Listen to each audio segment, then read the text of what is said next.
Good morning, children. So, in Unit 4, this is the last lesson in biozoology.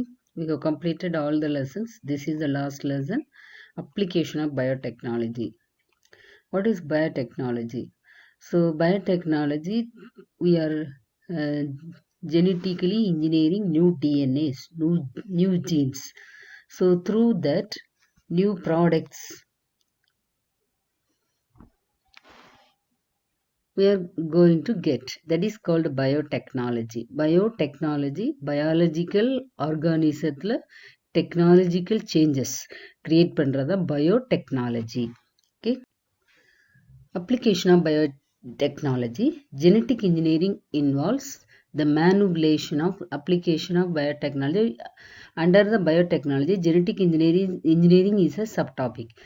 Manipulation of DNA and naturally occurring process such as protein synthesis for a wide range of application, including the production of therapeutically important proteins. So DNA replication, transcription, mRNA transcription, and then translation protein. This is the central dogma. So அதில் therapeutically important proteins, therapeutically medicinal வந்து சில important proteins வந்து நம்ம பண்றோம். Extracting a gene from one organism and transferring it to the DNA of another organism of the same or another species. ஒரு ஜீனை இப்போ நமக்கு structure of ஜீன்னா என்னன்னு தெரியும். ஸ்ட்ரக்சர் ஆஃப் ஜீன்னா என்ன? Promoter, structural gene, terminator. இந்த மூணையும் சேர்ந்தது தான் என்னது? நம்ம வந்து என்னன்னு சொல்கிறோம்? ஒன் ஆப்ரான் அப்படின்னு சொல்கிறோம். ஒன் ஜி இல்லையா? அந்த ஸ்ட்ரக்சரல் ஜீனில் தான் இந்த mRNA டிரான்ஸ்கிரிப்ட் ஆகும் இல்லையா? ஸோ mRNAல உள்ளது தான் என்னது? Genetic code. ஓகேவா? சரியா? சரி. ஸோ அதை தான் நம்ம ட்ரான்ஸ்ஃபர் பண்ணுறோம். DNA produced in this way is referred to as recombinant DNA. So நம்ம வந்து ஒரு ஜீனை இன்னொரு நியூ ஆர்கானிசத்துக்கு இன்சர்ட் பண்ணுறோம்னா அதுக்கு பேர் ரீகாம்பினன்ட் டிஎன்ஏ. ரீகாம்பினன்ட் டிஎன்ஏ என்ன? அதுடைய ஜீன் இல்லை. So it got a foreign DNA, அதனால அதுக்கு பேர் ரீகாம்பினன்ட், ஒரு new combination. So that is called rDNA and this technique is recombinant DNA technology. இங்கே பாருங்க, பொதுவாக வந்து அதாவது இந்த ஜீன் டிரான்ஸ்ஃபருக்கு எதை யூஸ் பண்ணுறாங்கன்னா ஈகோலை யூஸ் பண்ணுறாங்க. சரியா? ஸோ இப்போ பாருங்கள், பிளாஸ்மிட் ஃப்ரம் அ பாக்டீரியா வந்து பிளாஸ்மிடை வெளியே எடுத்திருக்காங்க. ரைட் ஹேண்ட் சைட் பாருங்கள், gene of interest from a cell. இப்போ ஒரு ஹியூமன் ஜீனை நம்ம அதிலேருந்து எடுத்திருக்கோம், குரோமோசோம்லேருந்து கட் பண்ணி எடுத்திருக்காங்க. குரோமோசோம் காமிச்சிருக்கா, அதிலேருந்து ப்ளூ கலரில் காமிச்சிருக்கா, அதான் வந்து ஜீன். அதை பிளாஸ்மிட்குள்ளே இன்சர்ட் பண்ணுறாங்க. ஸோ அந்த குறிப்பிட்ட போர்ஷன் ஆஃப் பாக்டீரியல் ஜீனை கட் பண்ணி எடுத்துட்டு அதுக்கு பதிலாக ஹியூமன் ஜீன் வைக்கிறாங்க. இதுக்கு பேர் தான் ரீகாம்பினன்ட் பிளாஸ்மிட், ரீகாம்பினன்ட் டிஎன்ஏ. அதுக்கப்புறம் நமக்கு வேண்டிய அளவுக்கு புரோட்டீனாக மாற்றலாம், ஜீன் ஃபார் ரிசர்ச்க்கு கொண்டு போகலாம், ஆம்பிளிஃபைட் ப்ரோட்டீன் ரிசர்ச் கொண்டு போகலாம், மெடிசின் அண்ட் ஃபார்மகாலஜிக்கல் இண்டஸ்ட்ரிக்கு. அடுத்து pest or insecticide resistant plants create பண்ணலாம். Clean oil spills and toxic ஸ்பில்ஸை க்ளீன் பண்ணுறதுக்கு நம்ம யூஸ் பண்ணலாம். ரைட் ஹேண்ட் சைட் பாருங்கள், இந்த ஜீனை வந்து scientific research, medicine and pharmacological industry, high temperature farming snow ரீஜனுக்கு, ஃபுட் இண்டஸ்ட்ரியில் இதை நம்ம யூஸ் பண்ணுறோம். ஓகேவா? இந்த டெக்னாலஜியை. Transfer of DNA within bacterial cell. இப்போ எப்படி வந்து ஒரு பாக்டீரியல் செல்லுக்குள்ளே நம்ம வந்து ட்ரான்ஸ்ஃபர் பண்ணுறோம் அப்படின்னு பார்க்குறோம். Transposon, a small piece of DNA. நமக்கு தெரியும் டிரான்ஸ்போசான் ஹரிசாண்டல் ஜீன் டிரான்ஸ்ஃபர் அப்படின்னு நம்ம பார்த்தோமா, இன்ட்ரான் அப்படின்னு பார்த்தோமா, இன்ட்ரானுக்கு பேர் தான் டிரான்ஸ்போசான். ஸோ இது வந்து என்ன பண்ணோம் அப்படின்னா ஒரு இடத்துல இருந்து இன்னொரு இடத்துக்கு போகிறதுக்குரிய கேப்பபிலிட்டி உள்ளது இந்த டிரான்ஸ்போசான். சரியா? சரி. ஸோ அந்த transposon of plasmid to other bacteria by conjugation contributes to antibiotic resistance. சரியா? ஸோ அந்த எல்லா பாக்டீரியாவுக்கும் ஆன்டிபயோட்டிக் ரெசிஸ்டன்ஸ்னு ஒரு பிளேஸ் இருக்கு. ஓகேவா? இப்போ பாருங்கள், டிரான்ஸ்போசபிள் எலிமெண்ட் ஜீன் 3 தான் டிரான்ஸ்போசபிள் எலிமெண்ட். ஓகேவா? ஸோ அதை இந்த குரோமோசோம்குள்ள இன்சர்ட் பண்ணுறோம். அப்போ transposable element inserted into குரோமோசோம்குள்ள insert பண்ணுறோம். ஓகேவா? இது வழியாக தான் ஜீனை வந்து நம்ம என்ன செய்வோம், இந்த மாதிரி தான் கட் பண்ணி இன்னொன்று ஆட் பண்ணுவோம். இதான் வந்து transfer of DNA. So the term biotechnology was first before 20th century. Traditional activities making idli, dosa, dairy products, bread, wine preparation இதுக்கெல்லாம் நம்ம யூஸ் பண்ணோம். ஸோ இப்போவும் நம்ம still microbes in pollution, microbes in home products அப்படின்னு நிறைய பார்த்தோம் நம்ம. So now we are going to see the application of biotechnology in various fields including the field of medicine. பார்க்க போறோம் நம்ம இப்போ. Applications in medicine. Recombinant human insulin. What is insulin? Insulin it's a kind of hormone which was produced in our body by islets of Langerhans. Islets of Langerhans present in the pancreas. It maintains the blood glucose level. So நம்ம சாப்பிட்ற carbohydrate நம்ம ஒரு நாள் measure பண்ணி சாப்பிட்றது இல்லை. ஆனால் ஒரு குறிப்பிட்ட அளவு சுகர் தான் நம்ம பிளட்ல இருக்கணும். அதோடைய லெவல் அதிகமாச்சுன்னா the liquidity of blood will loss இல்லையா? ஸோ அதனால் அதை அந்த பிளட் குளுக்கோஸ் லெவலை மெயின்டைன் பண்ணுறதுக்கு தான் இன்சுலின்ங்கிற ஹார்மோன் நம்ம பாடியில் செக்ரேட் ஆகுது. So synthesized by the beta cells of islets of Langerhans in the pancreas. ஓகேவா? ஸோ இதில் ஒரு இன்சுலின் ஃபார்மேஷனுக்கு they need 51 amino acids. நமக்கு தெரியும் 20 different amino acid combination தான் எல்லா ப்ரோட்டீனும் அப்படின்னு சொன்னோம். இப்போ ஒரு இன்சுலின் நம்ம பாடியில் ப்ரொடியூஸ் பண்ணணும் அப்படின்னு சொன்னனைக்கு ஒரு இன்சுலின் மாலிகுலுக்கு 51 அமினோ ஆசிட் ஆட் ஆகணும். அப்போ டிஎன்ஏல ஒரு போர்ஷன் எம்ஆர்என்ஏயாக மாறும். எம்ஆர்என்ஏ ரைபோசோமோட போய் சேர்ந்து இந்த 51 அமினோ ஆசிடை ஆட் பண்ணாதான், அந்த டிரான்ஸ்லேட் பண்ணாதான் இன்சுலின் கிரியேட் ஆகும். ஸோ இதில் வந்து 2 செயின் ஃபார்ம் ஆகும். Polypeptide chain A and B. Polypeptide chain 2 செயினாக வந்து அமினோ ஆசிட் ஆட் ஆகுது. பாலிபெப்டைட் செயின் ஏல வந்து 21 அமினோ ஆசிடும், பாலிபெப்டைட் செயின் பி, பாலிபெப்டைட்னா நமக்கு தெரியும் நிறைய அமினோ ஆசிட் ஒன்னோடு ஒன்று பெப்டைட் பாண்ட் கிரியேட் ஆகி ஆட் ஆகிட்டே வரும் டிரான்ஸ்லேஷனில். ஸோ அதில் 30. So A and B chains are tied together by disulfide bond. So insulin controls the level of glucose in blood. So that's the main function. In other ways, it facilitates the cellular uptake. So the insulin the cellular receptor இருந்தாதான் glucose உள்ள போகும். Then mitochondria போய் அங்க வந்து energy release ஆகிறதுக்கு we need insulin. In the meantime, it has to maintain the blood glucose level and facilitate the cellular intake. செல்லுக்குள்ள அந்த glucose molecule போய் எனர்ஜியை கிரியேட் ஆகணும்னா we need insulin. இங்கே பாருங்க, செயின் ஏ செயின் பி நம்ம அங்கே பார்த்த எல்லா அமினோ ஆசிட் தான் திருப்பி ரிப்பீட் ஆகும். பாருங்க, ARG, phenylalanine, tyrosine, threonine, prolactin. சரி, அந்த 3 லெட்டர் வேர்டுக்கெலாம் என்னென்ன அமினோ ஆசிட் நான் சொன்னேன் உங்களுக்கு ஞாபகம் இருக்கா? அந்த டிஃபரெண்ட் 20 அமினோ ஆசிட் தான். பாருங்க, அழகா டைசல்ஃபைட் பாண்டோட கனெக்ட் ஆயிருக்கு. One end was connected with COOH and another end was NH2. ஓகேவா? ஸோ இந்த பாலிபெப்டைட் செயின் ஃபார்மேஷன் தான் டிரான்ஸ்லேஷனில் வந்திருக்கும். இப்போ உங்களுக்கு இதை நீங்களால அண்டர்ஸ்டாண்ட் பண்ண முடியும். சரி, எப்படி குளுக்கோஸ் மாலிகுல்ஸ் வந்து பாடிக்குள்ளே போகுது? இன்சுலின் ரிசப்டார் அப்படின்னு ஒன்று இருக்குது. ஸோ அந்த இன்சுலின் ரிசப்டாரில் இன்சுலின் மாலிகுல் உட்கார்ந்தாதான் it gets signal inside the cell and various mechanism of glucose mechanism was happened. Lipid metabolism, growth, protein metabolism and glutamine சொன்னனைக்கு என்னது? குளுக்கோஸ் மாலிகுல் உள்ளுக்குள்ளே போகுது பாருங்க. அவுட் சைட் செல் இருக்கு. ரிசப்டார்ல இன்சுலின் மாலிகுல் உட்கார்ந்தாதான் செல்லுக்குள்ள என்ன போகும்? குளுக்கோஸ். அந்த குளுக்கோஸ் தான் எதுவாக கன்வெர்ட் ஆகும்? உள்ள போய் கிளைகோஜன் மாலிகுலா கன்வெர்ட் ஆகும். ஓகேவா?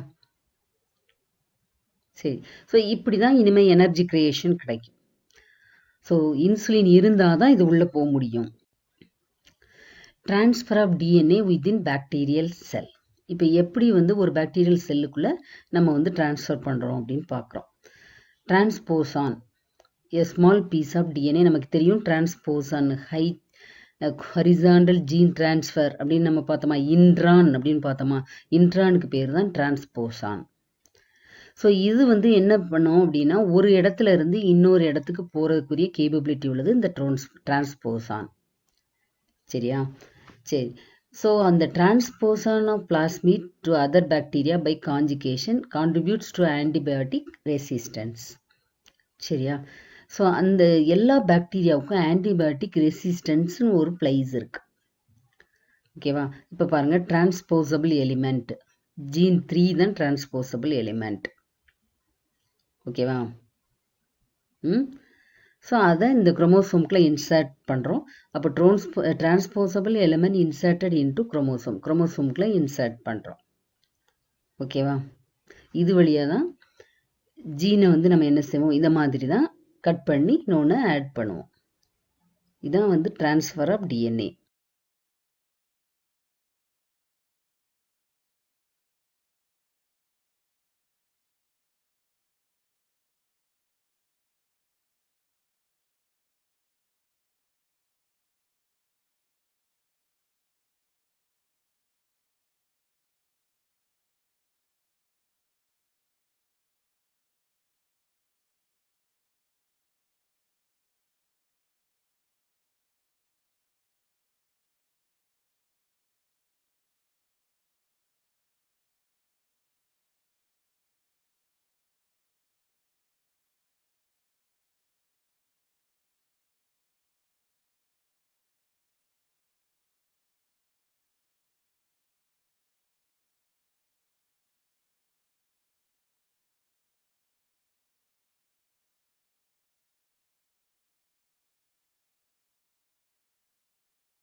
சரி. ஸோ இந்த சப்போஸ் ஒருத்தருக்கு ஏன் இந்த இன்சுலின் ப்ரொடியூஸ் பண்ணணும், deficiency of insulin leads to diabetes mellitus. நம்ம பார்த்தோம்ல, அந்த ரிசப்டாரில் வந்து செல்லுடைய ரிசப்டாரில் இன்சுலின் உட்காராது, டெஃபிஷியன்சி உள்ளதவங்க. அப்போ அவங்க குளுக்கோஸே அவங்களுடைய செல்லுக்குள்ளே போகாது, எனர்ஜி கன்வர்ஷனே அவங்களுக்கு இருக்காது. அப்போ பிளட்டில் குளுக்கோஸ் கான்சன்ட்ரேஷன் இன்க்ரீஸ் ஆகிடும். ஸோ இது தொடர்ந்து இருந்துச்சுன்னா, அன்ட்ரீட்டடாக இருந்தாங்கன்னா, இட் லீட்ஸ் டு டெத். சரியா? ஸோ அதனால என்ன பண்ணாங்க, அந்த காலத்தில் ட்ரீட் பண்ணுறதுக்கு insulin is isolated from pancreas of pigs and cows and treat diabetic patient. So அப்போ டயபெட்டிக் பேஷண்ட்டுக்கு அனிமலுடைய இன்சுலினை வச்சு ட்ரீட் பண்ணிட்டு இருந்தாங்க. So there was a minor difference between the animal insulin and human insulin. So அதனால it leads to allergic reactions in some diabetic patient, not all. ஒரு சிலருக்கு அது ரியாக்ஷன் ஆகுது. ஸோ அதனால தான் 1970s நம்ம வந்து ஹியூமன் இன்சுலினையே நம்ம ப்ரொடியூஸ் பண்ணணும் அப்படிங்கிறதுனால தான் ரீகாம்பினன்ட் டிஎன்ஏ டெக்னாலஜி மூலமாக we are successfully produced now. Okay, இப்போ என்ன பண்ணோம், நம்ம அந்த பிக்சரில் உள்ளது தான் ஹியூமன் இன்சுலினை பிளாஸ்மிட் ஆஃப் ஈக்குவலைக்குள்ளே உள்ளே அனுப்பணும். பாலிபெப்டைட் செயின் சிந்தசைஸ்ட் ஆகிறது ஏ அண்ட் பி செக்மெண்ட் வந்து சிந்தசைஸ்ட் ஆகுது and processed by C leader sequence. C இருந்தால் தான் அந்த பாக்டீரியாவில் அது இதாகும், ஃபார்ம் பண்ணும். The leader sequence is removed after translation. So bacteria அந்த டிரான்ஸ்லேஷனை பண்ணி முடித்த உடனே சி செயினை நம்ம ரிமூவ் பண்ணால் இந்த ஏஎன்பி தனியாக வந்துடும். அதை நம்ம பியூரிஃபை பண்ணிவிட்டு we can made it as a tablet, medicine, இன்ஜெக்ஷனாக நம்ம மாற்றிக்கலாம். ஓகேவா? So now we are administrating DNA insulin, recombinant insulin தான் பண்ணுறோம். Now it was marketed as Humulin. DNA technology மூலமாக ப்ரொடியூஸ் பண்ணுற இன்சுலினுக்கு பேர் ஹியூமிலின். 1986 வந்து இது வெளியில் வந்தது. ஓகேவா? பார்த்தீங்களா, முந்தி காலத்தில் டாக்ல இருந்து ரிமூவ் பண்ணாங்க, பேன்க்ரியாஸ்லேருந்து. ஓகேவா? தென் அதை பியூரிஃபை பண்ணிட்டு அதை வந்து யூஸ் பண்ணாங்க. Best and banding 1921. ஸோ டாக்ல அவர் தான் வந்து பண்ணி அந்த டயபெட்டிஸை ட்ரீட் பண்ணது. ஓகேவா? 1997 ஃபர்ஸ்ட் டிரான்ஸ்ஜெனிக் கவ் வந்து ப்ரொடியூஸ் பண்ணுறாங்க. இதை மாதிரி டிரான்ஸ்ஜெனிக் கவ் ப்ரொடியூஸ் பண்ணுறாங்க. The transgenic cow enriched with milk with protein, human protein. அதாவது ஒரு ஹியூமன் மதர்கிட்ட ஹியூமன் அல்ஃபா லாக்டா அல்புமின் அப்படிங்கிற ப்ரோட்டீன் வந்து செக்ரேட் ஆகும். அதை தான் பேபிக்கு கொடுப்பாங்க. அது மாதிரி மேமரி கிளாண்ட், மில்க் ப்ரொடியூசிங் கிளாண்ட்ல இருந்து ஹியூமன் ஜீனை கவுக்கு இன்ட்ரடியூஸ் பண்ணி அந்த கவ்வை ஹியூமன் ப்ரோட்டீனை கிரியேட் பண்ண வச்சாங்க. ஓகேவா? So then now it was came 1997. அதுக்கு பேரு Rosie. So protein rich milk லிட்டருக்கு 2.4 கிராம் ப்ரோட்டீன் இருக்கும். was a nutritionally balanced food for newborn babies than the normal milk produced by the cow. ஓகேவா? சில குழந்தைங்களுக்கு கவு மில்கே வந்து அலர்ஜி ஆகும். இந்த மாதிரி டிரான்ஸ்ஜெனிக் கவுவில் ஹியூமன் ப்ரோட்டீனுக்கு ஈக்குவலான மில்க் வந்து குடிக்கும்போது அது அலர்ஜி ஆகாது. ஸோ டெஃபிஷியன்சியும் குழந்தைங்களுக்கு வராது. So it's an alternative for human protein milk. So இதுக்கு முன்னாடி பார்த்தது ஹியூமிலின், இன்சுலின் எப்படி க்ரியேட் பண்ணாங்க, டயபெட்டிஸ் பேஷண்ட்டுக்கு ட்ரீட் பண்ணுறதுக்காக இன்சுலினை நம்ம ஹியூமிலினை க்ரியேட் பண்ணோம். அதுக்கப்புறம் அடுத்தது என்னது, Rousey. Applications in medicine. Recombinant human insulin. What is insulin? Insulin it's a kind of hormone which was produced in our body by islets of Langerhans. Islets of Langerhans present in the pancreas. It maintains the blood glucose level. So நம்ம சாப்பிட்ற carbohydrate நம்ம ஒரு நாள் measure பண்ணி சாப்பிட்றது இல்லை, ஆனால் ஒரு